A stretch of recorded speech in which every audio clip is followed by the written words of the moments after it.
Good morning students.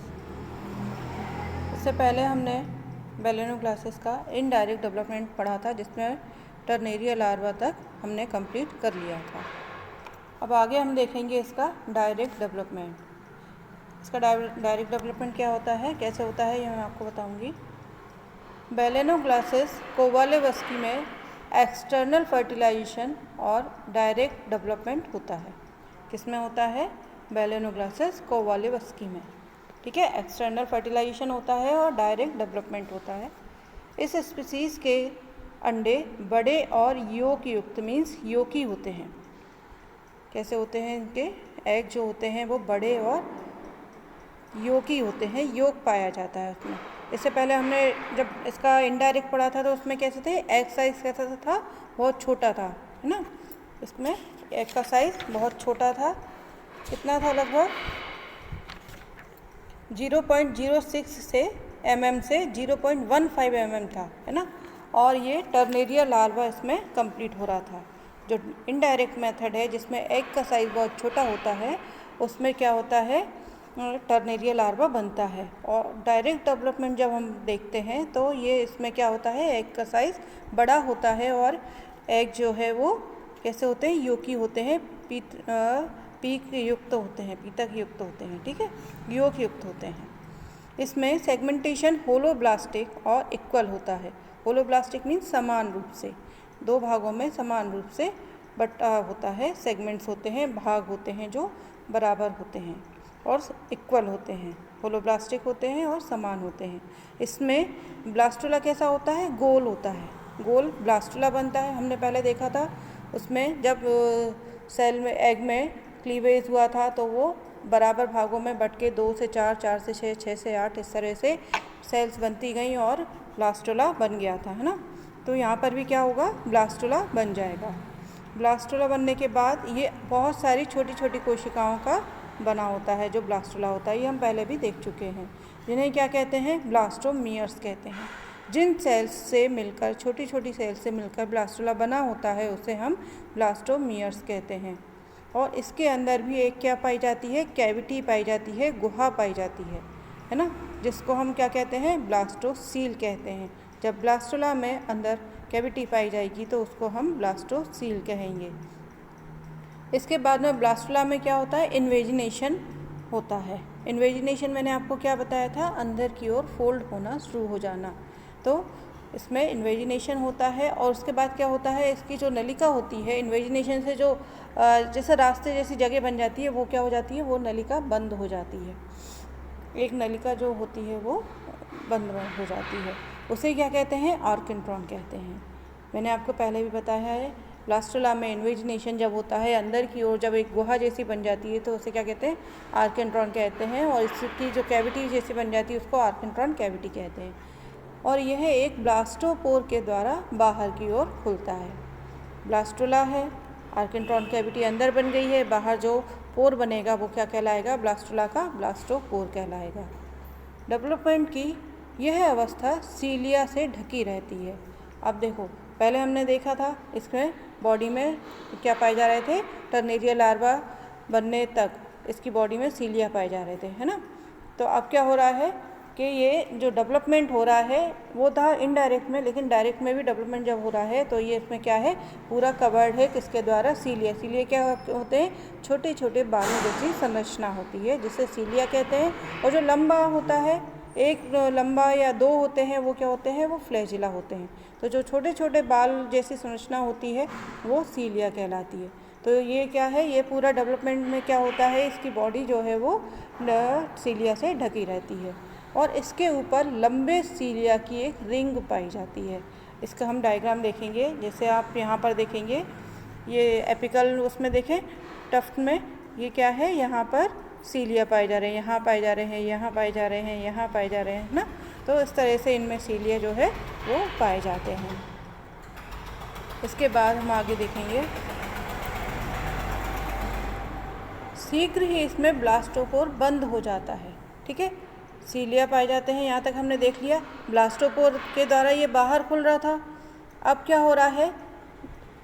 कुछ ही देर बाद मतलब कुछ टाइम बाद जो होता है इसका ब्लास्टोपोर बंद हो जाता है और एक्टो और एंडोडर्म एक दूसरे से अलग हो जाते हैं। जब ब्लास्टोपोर बंद होता है तो ये क्या करता है, अलग अलग उनको बांट देता है। जो इनकी स्किन होती है उसको अलग अलग एंडोडर्म और एक्टोडर्म में अलग अलग सेपरेट कर देता है और यह पूर्ण विकसित गैस्ट्रुला अवस्था हो जाती है, बन जाती है। क्या हो रहा है, पहले डेवलपमेंट हुआ, ठीक है, ब्लास्टुला बना, ब्लास्टुला में क्लीवेज हुआ, उसके बाद आर्किन्ट्रॉन कैविटी बनी, ठीक है, फिर इसमें जो सीलिया थे वो पूरे टाइम इसमें बॉडी पे पाए जाएंगे और ऊपर इसमें जैसे उसमें पूरी बॉडी पे पाए जा रहे थे, इसमें कुछ कुछ भागों पर लंबे सीलिया भी पाए जाएंगे। पूरी बॉडी में पाए जाएंगे लेकिन कुछ भागों में जैसे एपिकल टफ्ट में है, ठीक है, साइड में दोनों साइड जिसके द्वारा इसमें रोटेशन होता है वो जो किससे होगा, ये सीलिया, जो लंबे सीलिया पाए जाएंगे जिनसे रिंग जैसी बन जाती है उनके द्वारा होगा। ठीक है, फिर क्या हुआ, ब्लास्टोपोर बंद हुआ और एक्टोडर्म और एंडोडर्म में ये अलग अलग सेपरेट हो गए। इसके बाद गैस्ट्रुला स्टेज बन आ जाती है, ब्लास्टुला के बाद गैस्ट्रुला स्टेज आती है। ठीक है, अब इस स्टेज में क्या होगा, इस अवस्था में ही हैचिंग होती है। हैचिंग क्या होता है, एग से लार्वा का बाहर आना, हैचिंग कहलाता है। तथा ये स्वतंत्र रूप से तैरना और तैरते हुए एम्ब्रियो जो है अंडे से बाहर आ जाते हैं। मैंने आपको बताया हैचिंग क्या होती है, लार्वा का या एम्ब्रियो का एग से या यूटरस से बाहर आ जाना हैचिंग की प्रोसेस कहलाती है। तो यहाँ पे क्या होगा, भ्रूण जो है वो अंडे से बाहर आ जाता है हैचिंग के द्वारा। ये लंबाई में कैसे होते हैं, वृद्धि करते हैं, लंबे होते हैं। ये हमने पहले भी इनका स्ट्रक्चर देखा है, टर्नेरिया लार्वा तक इनका स्ट्रक्चर कुछ और होता है, लेकिन फिर जैसे जैसे इनमें मेटामॉर्फोसिस होती है उसमें इसमें चेंज आते शुरू हो जाते हैं। ये लंबाई की ओर वृद्धि करने लगते हैं और इनके जो पार्ट्स होते हैं वो वाटर लॉस के कारण सिकुड़ने लगते हैं और इनमें ट्रांसवर्स ग्रुप विकसित होने लगती है। ठीक है, लंबाई में ग्रोथ करते हैं और ट्रांसवर्स ग्रुप डेवलप हो जाती है। इस गड्ढे में एक इन्वेजिनेशन होता है। अब जो ट्रांसफर ग्रुप बनी हैं उनमें क्या होगा, इन्वेजिनेशन होगा। इन्वेजिनेशन मीन्स फिर से अंदर की ओर उसमें फोल्ड बनेगा और इसमें क्या बन जाता है, इन्वेजिनेशन होने के बाद यानी उसने उसको सेपरेट किया, ठीक है, तो क्या बन गया, मुंह बन गया। इससे पहले हमने जब इनडायरेक्ट में देखा था तो पहला जब इन्वेजिनेशन हुआ था, जो पहला क्लीवेज हुआ था, उसका जो क्या कहते हैं बटर लॉस हुआ था, उससे क्या हुआ था, इसका प्रोबोसिस रीजन बना था। फिर जब सेकंड हुआ था तब उसका कॉलर रीजन बना था। इसी तरह से इसमें क्या होगा कि जब इसका मुंह बनने के बाद में इसमें क्या होगा, ग्रुप डेवलप हो जाएगी और इन्वेजिनेशन होगा किसमें, गड्ढे में एक, और इसका माउथ वाला भाग बन जाएगा यानी प्रोबोसिस वाला भाग बन जाएगा। मल द्वार ब्लास्टोपोर वाले सिरे पर विकसित होता है। जो एनस है, हमने पहले देखा था माउथ के पास इसका एनस होता है, लेकिन डेवलपमेंट के साथ साथ इनमें बॉडी में चेंज आ जाते हैं। तो एनस कहाँ पर होगा, ब्लास्टोपोर वाले सिरे पर डेवलप होता है। मुंह बनने के पहले आर्किन्ट्रॉन से एक डाइवर्टिकुलम पृथक हो जाता है। जब इसका माउथ बनता है उस समय क्या होता है, आर्किन्ट्रॉन जो अंदर इसमें जो फोल्ड होने के बाद जो बनती है गुहा, उसको हम आर्किन्ट्रॉन कहते हैं ना। तो आर्किन्ट्रॉन क्या होता है, एक डाइवर्टिकुलम के द्वारा, मतलब एक डाइवर्ट जैसे ले लेते हैं ना, उस तरह से डाइवर्टिकुलम के द्वारा अलग हो जाता है और इसकी गुहा जो है वो प्रोबोसिस की सीलोमिक कैविटी बनाती है। माउथ रीजन जो बना वो प्रोबोसिस कहलाता है। ठीक है, अब ये क्या बना रहा है, प्रोबोसिस की सीलोमिक कैविटी बना रहा है, मीन्स अंदर की ओर जो कैविटी जैसी संरचना बन जाती है वो क्या हो जाएगी, सीलोमिक कैविटी बन जाएगी। कॉलर और ट्रंक की पेयर्ड सीलोमिक गुहाएं आर्किन्ट्रॉन की भित्ति से या प्रोबोसिस की गुहा की पिछली दीवार से बनती हैं।